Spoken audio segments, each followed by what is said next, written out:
চালু হয়ে গেছে, দেখতে তার হয়েছে কিনা, এখনো 0 দেখাচ্ছে।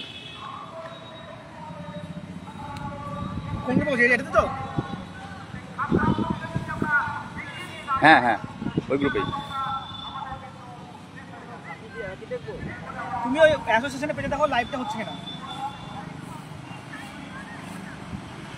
কমেন্ট করো দেখি কেউ। হ্যাঁ হ্যাঁ, হচ্ছে লাইভ। স্টার্ট এখানে বল। আজকে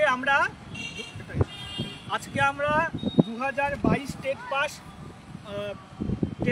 চাকরি প্রার্থীদের তরফ থেকে যে 23 জেলাতে একটা আগামী 5ই সেপ্টেম্বর শিক্ষক দিবস উপলক্ষে যে একটা কর্মসূচির আয়োজন করা হয়েছে আমাদের 23 জেলার পক্ষ থেকে, সেটার বাস্তবায়নের উদ্দেশ্যে আজকে আমরা বহরমপুর থানাতে পারমিশনের জন্য এসেছিলাম এবং আমরা সেটা সাকসেসফুলি পেয়েছি, এই আমাদের কর্মসূচির পারমিশন।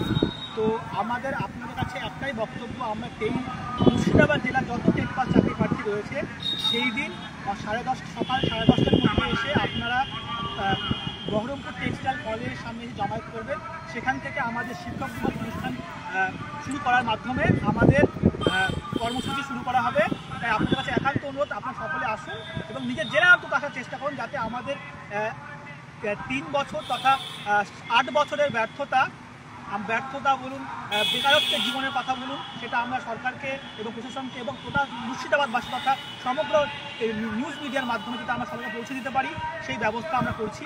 এবং তার জন্য আমরা যে পারমিশনটা পেয়েছিলাম আজকে সেটা সাকসেসফুলি পেলাম। তাই আপনারা আসুন, এসে আমাদের এই কর্মসূচিটাকে বাস্তবায়ন করতে সাহায্য করুন। এরপরে শুভদে কিছু বলবে আমাদের আজ কর্মপ্রার্থী শিক্ষাপ্রার্থী 22 স্টেট। তো পশ্চিমবঙ্গ 22 স্টেট জোরে। তো অল ওভার ওয়েস্টবেঙ্গল 22 স্টেট চাকরি প্রার্থী গেলে তাদের পক্ষ থেকে আমরা আজকে বহরমপুর থানায় এসেছিলাম, যেটা আমাদের মূল কর্মসূচি ছিল 5 তারিখ শিক্ষক দিবস উপলক্ষে আমরা একটা সমাবেশ করব। সেখানে আমাদের মূল উদ্দেশ্য হবে সেখানে শিক্ষক দিবস উদযাপন করা। এর পাশাপাশি আমাদের পরবর্তী কর্মসূচি কি, তার একটা ফিজিক্যাল মিট আপ করা। এর পাশাপাশি আমরা একে অপরকে চেনানো, অ্যাডমিনদের সাথে পরিচিতিকরণ। এর পাশাপাশি আমরা একটা প্রতীকী আন্দোলন যেটা আমরা টেক্সটাইল মোড়ে অনুষ্ঠিত করতে চলেছি, যেখানে প্রত্যেকের অংশগ্রহণ অন্তত 2 ঘন্টা।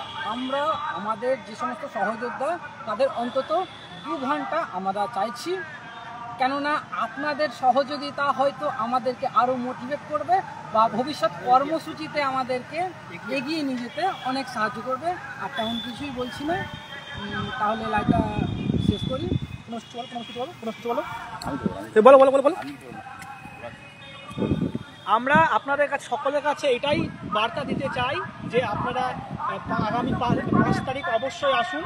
আমরা যারা মুর্শিদাবাদ জেলা থেকে আমাদের মুর্শিদাবাদ জেলা একটা বড় জেলা, এখান থেকে গোটা 23 জেলা থেকে বেশি সংখ্যক টেট পাস করেছেন, তো কম করেও 5000-এর কাছাকাছি রয়েছে। তারা যদি আমরা নিজের জেলাতে অন্তত যদি আসতে না পারি, তাহলে আমরা সরকারকে কী বার্তা দেবো যে আমরা 22 স্টেট পাস রয়েছি, সেই বার্তাটা যেন সরকারের কানে পৌঁছায়। সেই বার্তা দেওয়ার জন্য আমরা সেই দিন যে কর্মসূচি রেখেছি সেটা সাফল্য পাওয়ার জন্য আপনাদের সাহায্য একান্ত প্রয়োজন।